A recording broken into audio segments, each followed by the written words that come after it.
Hello दोस्तों, स्वागत है आप सभी लोगों का हमारे यूट्यूब चैनल सम्राट के में। तो दोस्तों, मेरा नाम है आकाश और आज महातांडव सीरीज़ में लेकर आ गया हूं आप लोगों को क्लास 8वां, वो भी हिंदी का। ठीक है, हिंदी का यह क्लास 8वां स्टूडेंट ईमानदारी से बताइए, अगर क्लास पहला से लेकर क्लास 7वें तक वीडियो नहीं देखें तो डिस्क्रिप्शन में लिंक मिलेगा, उस सारी वीडियोज़ को देख लीजिए। ठीक है, एक भी क्लासेज आपको मिस नहीं करना है, बहुत अच्छे से तैयारी करना है। मात्र एक महीने मात्र और पेपर बचा हुआ आप लोगों का है।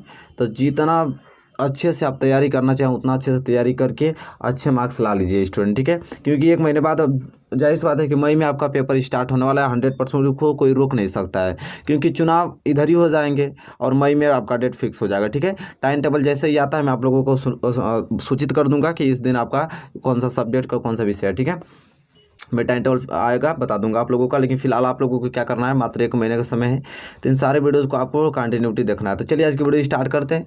वीडियो स्टार्ट करने से पहले अगर इस वीडियो को लाइक नहीं किए स्टूडेंट तो लाइक कर दीजिए, चैनल पर नया है तो चैनल को सब्सक्राइब कर दीजिए और बेल आइकन को भी प्रेस कर दीजिए। आज की वीडियो में स्टार्ट पहले हम महत्वपूर्ण कुछ गद्यांश देखेंगे। ठीक है, क्योंकि बहुत ही ज़्यादा लोगों को गद्यांश पद्यांश में दिक्कत होती है। ठीक है, तो मैं मोस्ट इंपॉर्टेंट कुछ गद्यांश बता रहा हूँ और ये भी बताऊँगा किस प्रकार उसे लगाते हैं, गद्यांश पद्यांश को कैसे लिखते हैं, क्या स्टेटमेंट होनी चाहिए, उसको लिखने का क्या तौर तरीका होना चाहिए, क्या इसमें अगर आप कुछ चीज़ें अगर इंक्रीज करते हैं तो एग्जामिनर आपको अच्छे मार्क्स देगा। ठीक है, तो चलिए मैं दिखाता हूँ। पहला जो आपको गद्यांश आपको जो दिखाई दे रहा है, ये बहुत ही देखिए, ये जो गद्यांश बता रहा हूँ ये बहुत ही ज़्यादा मोस्ट इम्पोर्टेंट है। ठीक है, तो इस गद्यांश को आपको लिख कर और याद करके जाना है स्टूडेंट, बहुत ही ज़्यादा मोस्ट IMP है। चलिए सबसे पहले देखिए गद्यांश आपको कैसे देखा, पहले पढ़ते हैं और इसके साथ ही साथ आप नोट करना, ईमानदारी से आपको नोट करना है। ठीक है, चलिए पढ़ता हूँ। कह रहा है कि पहले पहाड़ काटकर उसे खोखला कर दिया गया।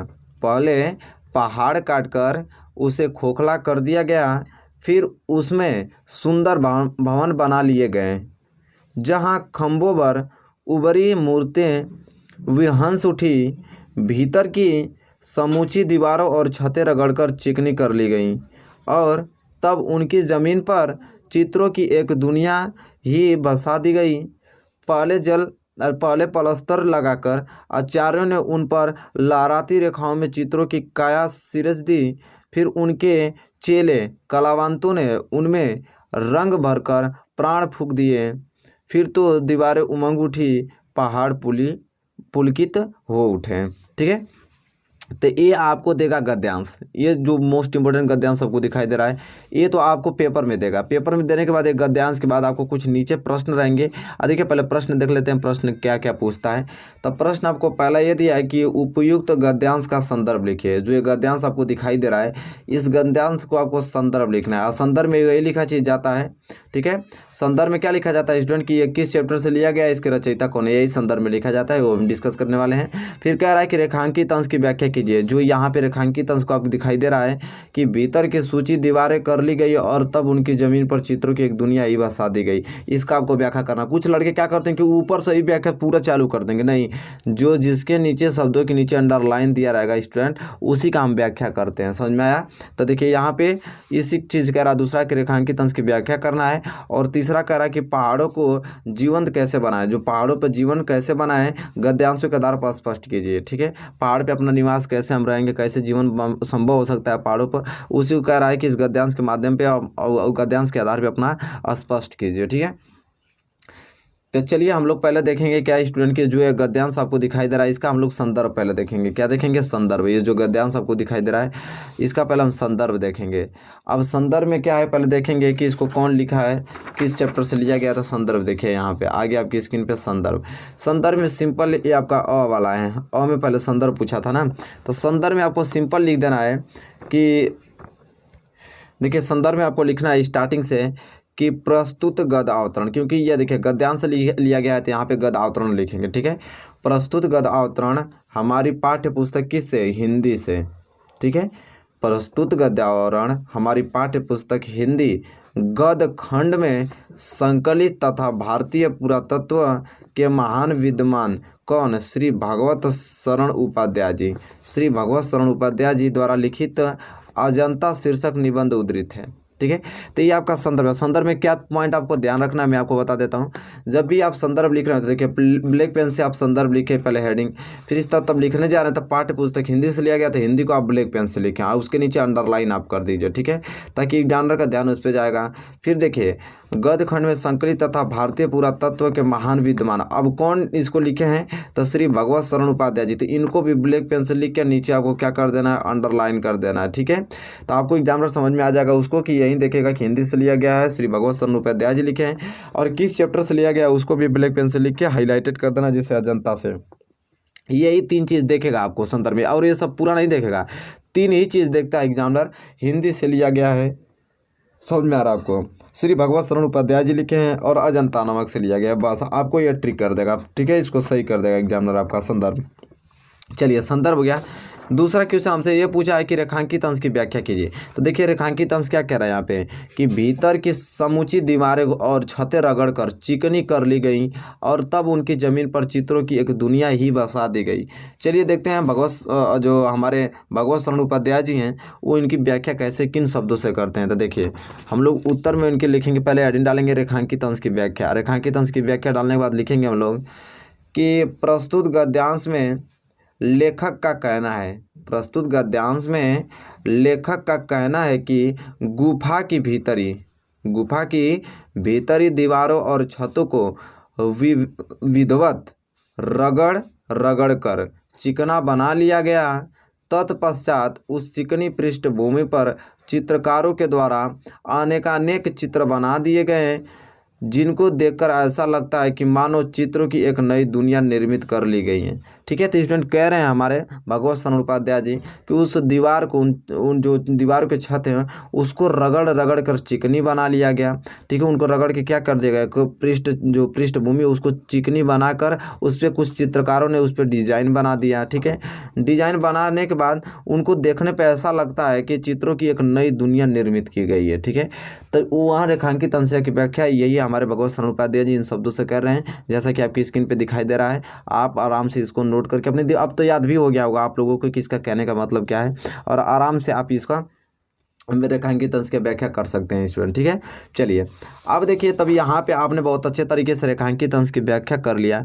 फिर आपको जो स कह रहा है कि पहाड़ों को जीवंत कैसे बनाया गया है, गद्यांशों के आधार पर स्पष्ट कीजिए। चलिए हम बताते हैं कि पहाड़ों पर जो जीवंत कैसे बनाया गया, ठीक है। तो देखिए हम लोग उत्तर लिखेंगे, यहाँ पे स आपको पॉइंट दिखाई दे रहा है, उत्तर में हम लोग लिखेंगे कि पहाड़ों को काटकर भवन का रूप दिया गया, दीवारों, छतों और खंभों को चिकना कर उन पर सजीव चित्र निर्मित किए गए, चित्रों में रंग भरा गया, इस प्रकार पहाड़ों को जीवंत बना दिया गया। स्टूडेंट कहने का मतलब ये चीज़ है कि जो ये पहाड़ आपके थे उन पहाड़ों को क्या किया, पहाड़ों को काटकर किसका भवन का रूप धारण किया गया, और जो पहाड़ पर जो खंभे थे उन खंभों को चिकना करके उन पे एक सजीव चित्र बनाया गया, ठीक है। मनुष्य का रूप उसको पहाड़ों को काट के मनुष्य जैसे डिजाइन बनाया गया, अब मनुष्य जैसे डिजाइन बनाकर उसको रंगा गया, ठीक है।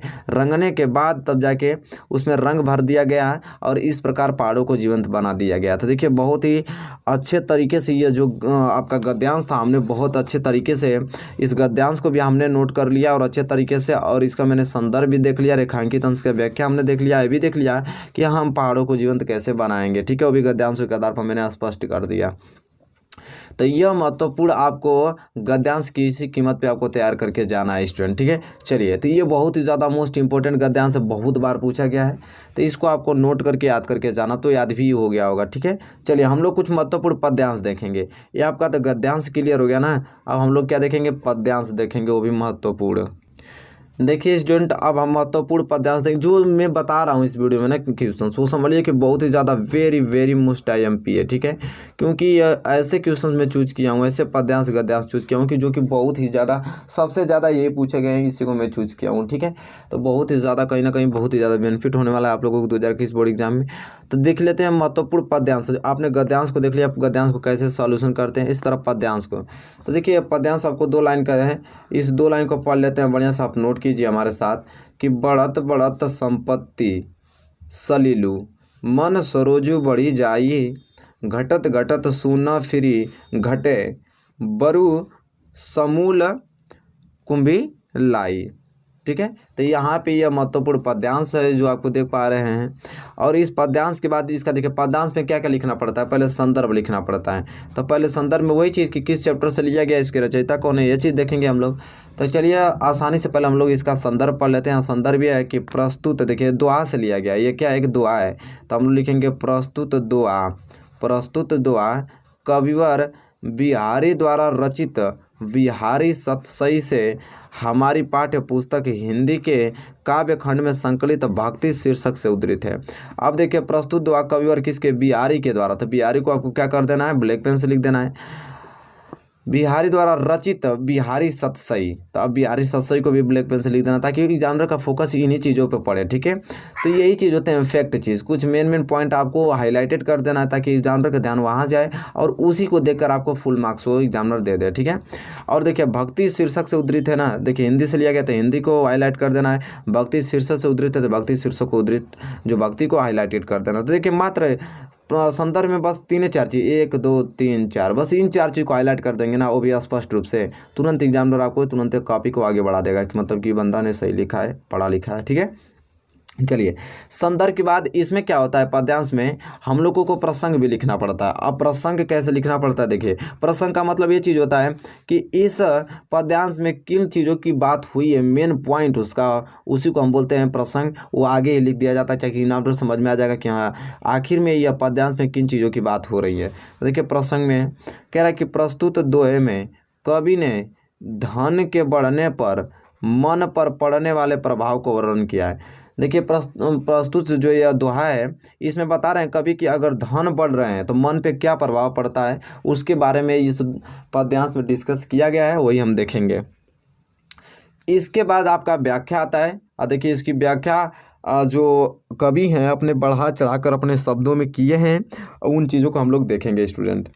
तो देखिए सबसे पहले फिर अब ये तो दोनों चीज़ हो गया, तो अब व्याख्या नहीं डालेंगे और व्याख्या में एक एक चीज़ों को समझते चलेंगे। अब व्याख्या में क्या है स्टूडेंट कि कवि का कथन है कि धन रूपी जल के बढ़ जाने पर, धन रूपी जल के बढ़ जाने के साथ साथ मन रूपी कमल भी बढ़ता चला जाता है। जाहिर सी बात है कि अगर आपके पास ज़्यादा से ज़्यादा धन आ रहे हैं तो आपके मन तो बढ़ेंगे ही बढ़ेंगे, तो क्लियरली आप समझ लीजिए इस बात को। ठीक है, फिर यहाँ पे देखिए, ठीक है इसमें तो आप तो ये समझ में आ गया कि धन के बढ़ने पर मन भी बढ़ जाता है। फिर देखिए यहाँ पे लिखे हैं किंतु धन रूपी जल के घटने के साथ साथ मन रूपी कमल नहीं घटता।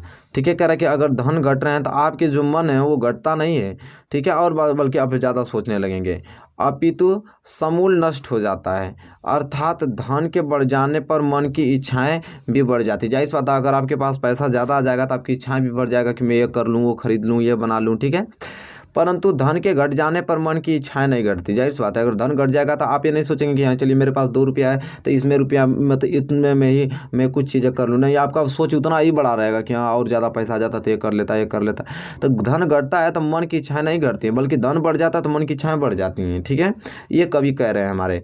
तब परिणाम यह होता है कि मनुष्य यह नहीं पाता, मनुष्य यह सह नहीं पाता और दुख के मरे हुए के समान हो जाता है। ठीक है, तो मनुष्य क्या करता है, इन बातों को नहीं समझ पाता है। ठीक है, तो वो क्या करता है, वो एक मरे हुए के समान हो जाता है, दुख के मरे हुए के समान हो जाता है, ये कवि कह रहे हैं हमारे। ठीक है, कि अगर धन की इच्छा, अगर धन बढ़ रही है तो आपकी इच्छाएं भी बढ़ती रहेंगी, धन अगर आपका घट रहा है तो आपकी इच्छाएं नहीं घटती हैं। ठीक है, तो देखिए अगर जाहिर सी बात है कि अगर धन आपका घटता है तो आपकी इच्छाएं मरती नहीं हैं, उतनी ही रह जाती हैं। आज आप उतनी चीज़ में कुछ संतुष्ट नहीं हो पाते हैं तो आप एक मरे के समान होने लगते हैं कि आपकी सारी इच्छाएँ पूरी नहीं हो पा रही हैं। ठीक है, अब देखिए यह कवि गद्यांशों और पद्यांशों का व्याख्या इन शब्दों से किया जैसा कि आप देख पा रहे हैं। अब व्याख्या के बाद इसमें आता है क्या चीज़ है, काव्य संदर्भ। ये बहुत ही ज़्यादा महत्वपूर्ण होता है, काव्य संदर्भ लिखना ही पड़ता है स्टूडेंट, समझ रहे हैं। अब काव्यगत संदर्भ में आपको लिखना पड़ेगा पहला पॉइंट इसमें ये कह रहा है कि जिस तालाब में कमल होते हैं, देखिए बात को समझने की कोशिश कीजिए, जिस तालाब में कमल होते हैं जब उस तालाब में पानी बढ़ता है तो उसके साथ साथ कमल के नाल भी बढ़ती जाती हैं। जाहिर सी बात है आप तालाब देखें, तालाब में जो ये कमल होता है अगर पानी जितना बढ़ेगा तो उस कमल की जो नाल होती है, जो यहाँ डंडी लगी होती है, उसके जो जड़ होते हैं इस तरफ बड़ी होती है, वो बढ़ता चला जाता है, तब उसमें जल ज़्यादा वृद्धि होंगी। तो किंतु जब पानी उतरता है तो वह बड़ी हुई नाल छोटी नहीं होती है। जब पानी कम होने लगता है तो यह नहीं कि पानी के साथ साथ वो भी कम होने लगेगा, नहीं। तो वो किन बातों को व्याख्या कर रहे हैं, एग्जाम्पल दे रहे हैं उन्हीं चीज़ों को। जैसे कि तब धन बढ़ रहा था तो हमारे मन की इच्छाएं भी बढ़ रही थी, और तब धन घटने लगा तो हमारे मन की इच्छाएं नहीं घट रही हैं, बल्कि मन की इच्छाएं वहीं पे वही हैं। तो वही चिन्हों का काव्यगत संदर्भ में व्याख्या वो कर रहे हैं कि जब तालाब में पानी बढ़ता है तो कमल का नाल भी बढ़ता है, लेकिन पानी तब घटता है तो कमल का नाल नहीं घटता है स्टूडेंट, ठीक है, वो छोटी नहीं होती हैं। पानी के समाप्त होने पर वह स्वयं नष्ट हो जाती है। तब पानी तब समाप्त हो जाता है तो वह स्वयं नष्ट हो जाती है। जैसे कि आपके पास पैसा ही नहीं रहेगा तो आपकी इच्छाएं नष्ट हो जाती हैं, ठीक है, ये कहने का मतलब है। और कमल को भी नष्ट कर देती हैं, और किसको, कमल को भी नष्ट कर देती है। जाहिर सी बात है कि आपके पैसा तब आपके पास रहेगा नहीं तो आपकी इच्छाएं भी नष्ट हो जाएंगी। कमल का उदाहरण देते हुए कवि ने यह स्पष्ट किया है कि धन के बढ़ने पर मन का नियंत्रित रखना चाहिए, अन्यथा धन न रहने पर बहुत कष्ट होता है। जाहिर सी बात है, वही चीज़ कवि कह रहे हैं कि धन के बढ़ने पर मन को नियंत्रित रखना चाहिए। अगर धन आपके पास बढ़ रहा है तो आपका मन है नियंत्रित रखना चाहिए। आपको सोच समझ के कार्य करना चाहिए कि हाँ, ये पैसा अगर आया तो उसको इन्वेस्ट कैसे हमको करना है, ठीक है स्टूडेंट। ये चीज़ है, आपको काव्यगत संदर्भ में पहला पॉइंट में आपको लिख देना। देखिए आपको सारी चीज़ें क्लियर होती जा रही होंगी, 1% आपको दिक्कत नहीं होगा। मैं इतना अच्छे तरीके से एक्सप्लेन करके आपको समझा रहा हूँ। देखिए इस जो पद्यांश में आपका भाषा व्रज भाषा का प्रयोग किया गया है, किसका, व्रज भाषा का। और शैली कौन सा, तो मुक्तक शैली का यूज किया गया है। छंद कौन सा, तो दुआ छंद का प्रयोग किया गया है स्टूडेंट। रस, तो रस शांत रस का प्रयोग किया गया। अलंकार, त बढ़त बढ़त घटत घटत में पूर्ण रुक्ति प्रकाश और संपत्ति सलीलु मन सरोज के रूपक, इसमें रूपक का अलंकार तथा अनुप्रास अलंकार काव्यश्री में वृद्धि कर रहे हैं। मतलब बढ़त बढ़त घटत घटत में, ये जहाँ पूर्ण रुक्ति प्रकाश हो रहा है उसमें संपत्ति सलीलु और मन सरोज में रूपक अलंकार और अनुप्रास अलंकार हो रहा है, ठीक है। गुण किसका प्रयोग, प्रसाद गुण का यूज हो रहा है स्टूडेंट, ठीक है। तो एक काव्यगत संदर्भ है। तो इस प्रकार काव्यगत संदर्भ में आपको लिख देना है। बहुत अच्छे तरीके से मैं आप लोगों को बता दिया हूँ, नो डाउट आपको होना चाहिए काव्यगत संदर्भ में। तो स्टूडेंट देखिए इस वीडियो में मैंने आपको गद्यांश पद्यांश कैसे सॉल्व करते हैं बहुत अच्छे तरीके से बता दिया है। 1% आपको डाउट नहीं होगा, ये मेरा वादा है आप लोगों से, ठीक है। चलिए उम्मीद करता हूँ कि वीडियो आपको अच्छी लगी होंगी। अगर अच्छी लगी तो प्लीज़ लाइक कीजिए, और चैनल पर नया है तो चैनल को सब्सक्राइब कर लीजिए और बेल आइकन को भी प्रेस कर लीजिए। तब तक के लिए दोस्तों धन्यवाद, मिलेंगे आपसे नेक्स्ट वीडियो में।